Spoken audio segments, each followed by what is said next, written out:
வணக்கம். நம்மளோட வாழ்க்கையில நம்மளை சுத்தி இருக்கிற சில பேர்கிட்ட நல்ல எண்ணத்தோட சில கருத்துக்களை நீங்க சொல்றதாவே இருந்தாலும், தயவு செஞ்சு சொல்றேன், கொஞ்சம் கவனத்தோட சொல்லுங்க. இதை நான் ஏன் சொல்றேன்னு கேட்டீங்கன்னா, நீங்க சொல்றத நல்ல எண்ணத்தோட நல்ல கருத்துக்களை சொல்லுவீங்க. சில பேர் அதை தவறா புரிஞ்சுக்கிறவங்களும் இருக்காங்க. ஸோ நீங்க எந்த விஷயத்த சொல்றீங்க அப்படிங்கிறத விட, அவங்க அந்த விஷயத்த எப்படி எடுத்துக்கிறாங்க அப்படிங்கிறது தான் இங்க முக்கியமான விஷயம். அதனால தான் சொல்றேன், நீங்க நல்ல எண்ணத்தோட சொல்றீங்களா, கெட்ட எண்ணத்தோட சொல்றீங்களா அப்படின்னு சில பேருக்கு அத புரிஞ்சுக்க கூட தெரியாது. நீங்க சொல்றீங்க அப்படின்னாவே சில நேரத்துல அடுத்தவங்கள கெடுக்கிறதுக்காக சொல்றீங்க அப்படின்னு சொல்லக்கூடிய கூட்டமும் நெறைய பேர் இருக்காங்க. அதனால ஒரே ஒரு விஷயத்த புரிஞ்சுக்கோங்க. உங்க வாழ்க்கையில அடுத்தவங்க கேட்டா மட்டும் சில கருத்துக்களையும் அட்வைஸும் சொல்லுங்க. அத விட்டுட்டு நீங்களா முந்திரி கொட்டைத்தனமா போய் சொன்னீங்கன்னு வச்சுக்கோங்களேன், நீங்க அவங்களோட கெடுதலுக்கு சொல்றீங்க அப்படின்னு சொல்லி உங்கள ஓரம் கட்ட தான் பார்ப்பாங்க. ஸோ ஜாக்கிரதையா இருந்துக்கோங்க. என்னைக்குமே ஒருத்தருக்கு கொடுக்க வேண்டிய பதில் இருக்கு பார்த்தீங்களா? அந்த பதில அந்த நொடி பொழுதுலயே தயவு செஞ்சு குடுத்துருங்க. அப்படி இல்லாத பட்சத்துல இவங்களுக்கு குடுக்க வேண்டிய பதில நான் நாளைக்கு குடுத்துக்கிறேன், நான் நாளான்னைக்கு குடுத்துக்கிறேன் அப்படின்னு அதுக்கு பதில் குடுக்காம அந்த இடத்துல வேடிக்கை பார்த்துட்டு வந்துட்டு, அதுக்கப்புறமா நீங்க பதில் குடுக்கறது வேஸ்ட் ஆஃப் டைம். உப்பும் இருக்காது, உரைப்பும் இருக்காது. அவங்க பேசுறப்ப சுருக்கு சுருக்குன்னு அதே பதில தயவு செஞ்சு குடுத்துட்டு வந்துருங்க. ஸோ உங்க மேல தப்பு இல்லாத பட்சத்துல சில பேர் உங்கள நோஸ் கட் பண்ற மாதிரி, உங்கள ஹர்ட் பண்ற மாதிரி பேசுறாங்க அப்படின்னா, அந்த இடத்துல நீங்க பதில் குடுக்காத வரவே வராதீங்க. அப்படி வந்துட்டீங்கன்னு வச்சுக்கோங்களேன், உங்கள பார்த்து கோழை, பயந்தாங்கோலி, உங்களுக்கெல்லாம் ஒண்ணுமே தெரியாது அப்படின்னு சில பேர வச்சு உங்கள மட்டம் தட்ட தான் பார்ப்பாங்க. ஒரே ஒரு விஷயத்த ஞாபகம் வச்சுக்கோங்க, உங்க மேல தவறு இல்லாத பட்சத்துல சில பழிகள உங்க மேல சுமத்துறாங்க அப்படின்னா, அந்த இடத்துல நம்ம அமைதியா வரணும்னு எந்த அவசியமும் கிடையாது. ஸோ சில இடத்துல நான் அமைதியா வரணும் அப்படின்னு சொல்லியிருப்பேன். ஸோ அமைதியா இருக்க வேண்டிய இடத்துல நீங்க அமைதியா இருங்க. பதில் குடுக்க வேண்டிய இடத்துல அதே இடத்துல டக்கு டக்குன்னு பதில் குடுங்க. அப்பதான் நாம பேசினது தவறு அப்படின்னு உங்கள ஹர்ட் பண்ணவங்களுக்கும் புரிய ஆரம்பிக்கும். ஸோ இந்த விஷயத்த இன்னையிலிருந்து நீங்க ஃபாலோ பண்ண ஆரம்பிங்க. அதுக்காக எல்லார்கிட்டயும் போய் வெடுக்கு வெடுக்குன்னு பேசிடாதீங்க. அடுத்தவங்க மனசு கஷ்டப்படுற மாதிரி பேசிடாதீங்க. உங்க மேல தவறு இல்லாத பட்சத்துல உங்கள ஒருத்தவங்க குறை சொல்றாங்க அப்படின்னா, அந்த இடத்துல நீங்க பதில் குடுக்கறது தவறே கிடையாது. அதுவும் அந்த நிமிஷமே குடுக்கணும். அப்ப விட்டுட்டு நம்ம அடுத்த நாள் பேசிக்கலாம் அப்படின்னு வந்துட்டீங்கன்னா, நீங்க அவங்க பேசினத அவங்க மறந்து போயிடுவாங்க. நீங்க மறுபடியும் சண்டைய கிளற மாதிரி ஆயிடும். அதனால பதில் அன்னைக்கே அந்த நிமிஷமே குடுத்துருங்க. அதுதான் கரெக்ட்டா இருக்குங்க. இருக்கும்போது மரியாதையா வேணும் அப்படி வாழணும் அப்படின்னா, பணம் கண்டிப்பா தேவைங்க. இறந்து போனதுக்கு அப்புறம் நமக்கு மரியாதை வேணும் அப்படின்னா குணமும் கண்டிப்பா தேவை. ஸோ ஒரு மனுஷனோட வாழ்க்கையில மரியாதையா சாகிற வரைக்கும் செத்ததுக்கு அப்புறமும் இருக்கணும் அப்படின்னா பணமும் தேவை, குணமும் தேவை. ஸோ எந்த அளவுக்கு பணத்தை வச்சிருக்கீங்களோ அந்த அளவுக்கு குணத்தை சம்பாதிச்சு வைங்க. உங்ககிட்ட நல்ல கேரக்டர் இருக்கு அப்படின்னா நீங்க எல்லாரும் உங்களுடைய கேரக்டரை மட்டுமே பார்த்துட்டு இருக்க மாட்டாங்க. அதே சேம் டைம் உங்களோட வாழ்க்கையில உங்களுக்கு தேவையான பணத்தையும் நீங்க சம்பாதிச்சு வச்சீங்கன்னா மட்டும்தான் உங்களுக்கான மதிப்பும் மரியாதையும் கடைசி வரைக்கும் இருக்கும். அதை மறந்து போயிடாதீங்க. உங்க வாழ்க்கையில உங்க கூடவே இருக்கிறவங்க திடீர்னு பகைவனா இருக்காங்க அப்படின்னா, அப்படிப்பட்ட பகைவன் படுக்கையில இருந்தா கூட போய் விசாரிங்க. அது தப்பு கிடையாதுங்க. எதிரியே வீட்டுக்கு வந்தாலும் உபசரிங்க. அதுவும் தப்பு கிடையாது. இந்த 2 விஷயம் தான் ஒரு மனுஷனோட வாழ்க்கையில உயரிய பண்பாடு. ஸோ இந்த விஷயத்த மட்டும் மறந்துடாதீங்க. இது இன்னையில இருந்து நீங்க ஃபாலோ பண்ண ஆரம்பிச்சிருங்க. அதே மாதிரி இன்னைக்கு உண்மையான அன்ப அலட்சியம் பண்ற சில பேர் இருக்காங்க பாத்தீங்களா? அந்த சில பேரெல்லாம் நிச்சயமா என்னைக்காவது ஒரு நாள் மறுபடியும் இதே அன்பு நமக்கு திரும்ப கிடைக்காதா அப்படின்னு ஏங்கி போய் நிக்கிற காலகட்டங்கள் கண்டிப்பா வரும். அதனால ஒரே ஒரு விஷயத்த ஞாபகம் வச்சுக்கோங்க. இன்னைக்கு இருக்கிற காலகட்டத்துல உண்மையான அன்பு பாசம்லாம் கிடைக்கிறது குதிரை கொம்பா இருக்குதுங்க. அந்த மாதிரி அன்பு பாசம்லாம் கிடைச்சதுன்னா அதை அலட்சியப்படுத்தாம அவங்களை கெட்டியமா புடிச்சு வச்சுக்கோங்க. அதெல்லாம் கிடைக்கிறது ரொம்ப கஷ்டமான ஒரு விஷயம். புதையல் கிடைக்கிற மாதிரி. தயவு செஞ்சு அதை மிஸ் பண்ணிடாதீங்க. அதை நல்லா யூஸ் பண்ணிக்கோங்க. என்னைக்குமே உங்களோட பாதையில நீங்க போய்க்கிட்டே இருங்க. உங்களை தவறா விமர்சனம் பண்றாங்க பாத்தீங்களா, அவங்கள அப்படியே விட்டுட்டு கடந்து போய்கிட்டே இருங்க. ஏன்னா இந்த நம்மளை பத்தி தவறா திருச்சி விமர்சனம் பண்றாங்க பாத்தீங்களா, அவங்களுக்கெல்லாம் பாதைன்னு ஒண்ணுமே கிடையாதுங்க.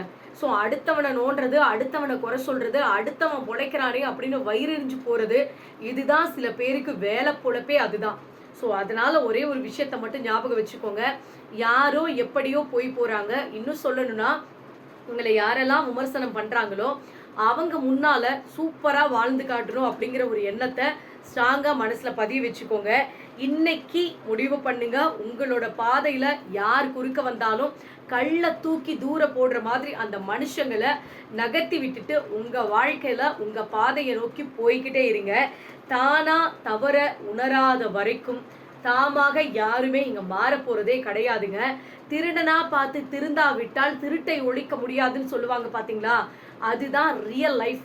நாமளா தவற உணராத வரைக்கும் நாம சொல்லி இங்க யாருமே கேட்கவே போறது கிடையாது. ஒரே ஒரு விஷயத்தை ஞாபகம் வச்சுக்கோங்க. திருந்தாத மனுஷங்க கிட்ட, நான் பிடிச்ச முயலுக்கு 3 கால்னு பேசுற மனுஷங்க கிட்ட போயிட்டு திருத்தணும் அப்படின்னு முயற்சி பண்றது கல்லுக்கிட்ட போய் கதை சொல்றதுக்கு சமம். ஸோ இன்னைக்கு முடிவு பண்ணிக்கோங்க. உங்களுக்கு ரெஸ்பெக்ட் கொடுக்குறவங்க கிட்ட நீங்க பேசுங்க, அவங்கள திருத்துறதுக்கு முயற்சி பண்ணுங்க, அது தப்பு கிடையாது. புடிவாதமா இருக்கிற சில பேர்கிட்ட நான் இப்படித்தான் இருப்பேன் அப்படின்னு தனக்குன்னு ஒரு கோடு போட்டுக்கிட்டு தப்பாவே இருந்தாலும் அதை சரின்னு சொல்லி புடிவாதம் பிடிக்கிற சில பேர்கிட்ட நீங்க வாதாடுறதை விட்டுட்டு உங்க வேலையை பார்க்கறது தான் உங்க வாழ்க்கைக்கு நல்லதுங்க.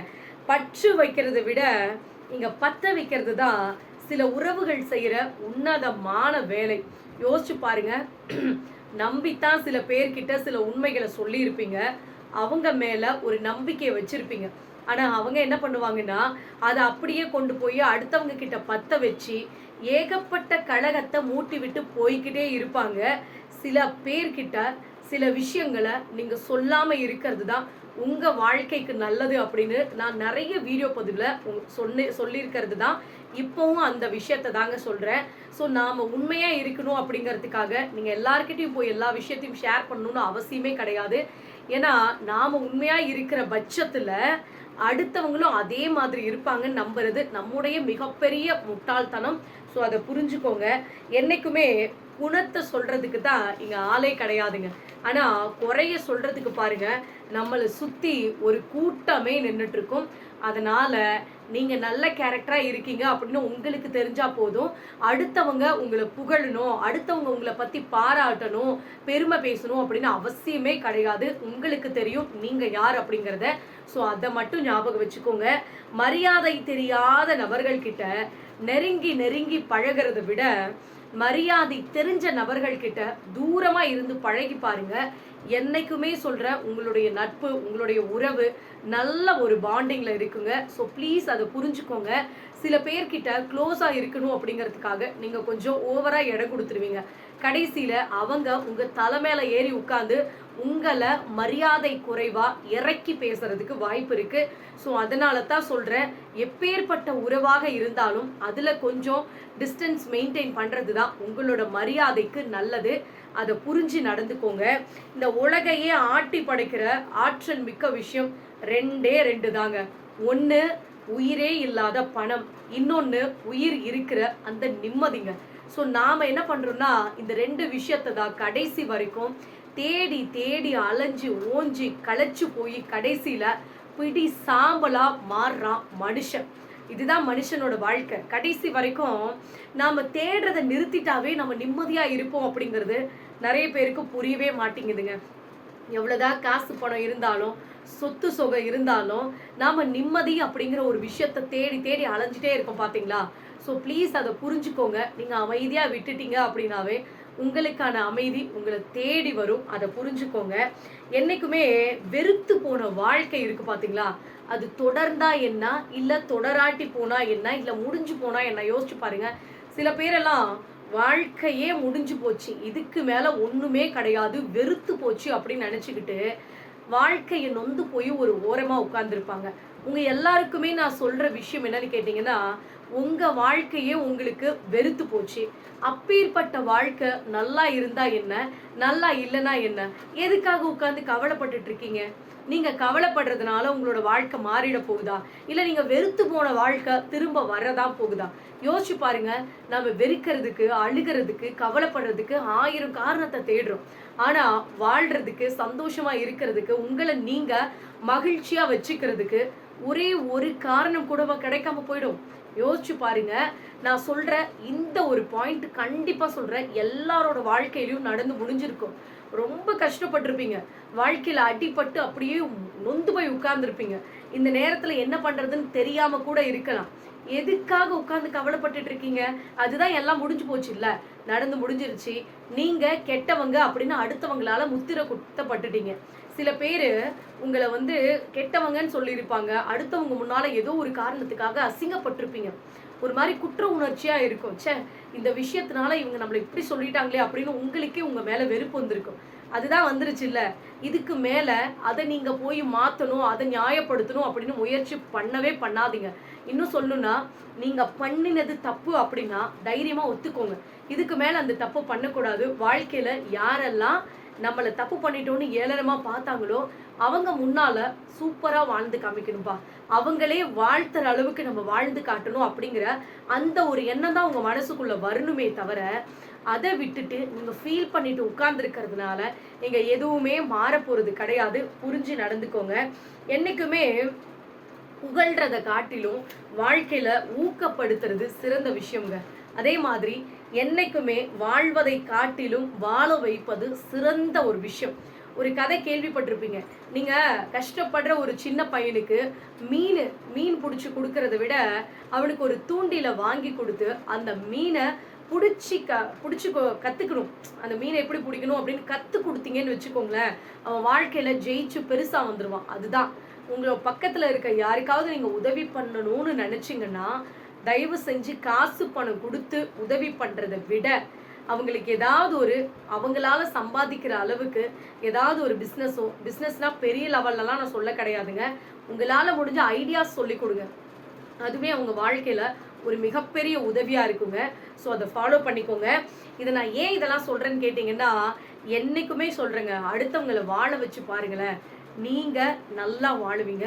உங்களை கடவுள் வாழ வச்சு பார்ப்பாங்க. ஸோ அதை புரிஞ்சுக்கோங்க. அடுத்தவங்க மேலே பழி போடுறது ரொம்ப ரொம்ப ரொம்ப ஈஸியான ஒரு விஷயங்க. ஈஸியாக ஒரு தப்பு பண்ணிவிட்டு அடுத்தவங்க மேலே அந்த தப்பை அப்படியே திசை திருப்பி விட்டு போய்கிட்டே இருக்கலாம்.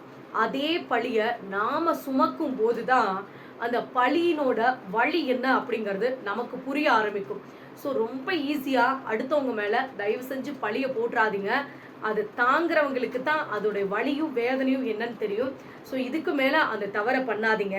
நம்பிக்கை இழக்கக்கூடிய நேரத்தில், எல்லாமே முடிஞ்சு போச்சுன்னு நினைக்கிற அந்த நேரத்தில் நீங்கள் கடந்து வந்த பாதை இருக்குது பார்த்தீங்களா, அதை கொஞ்சமாக அப்படி திரும்பி பாருங்களேன்.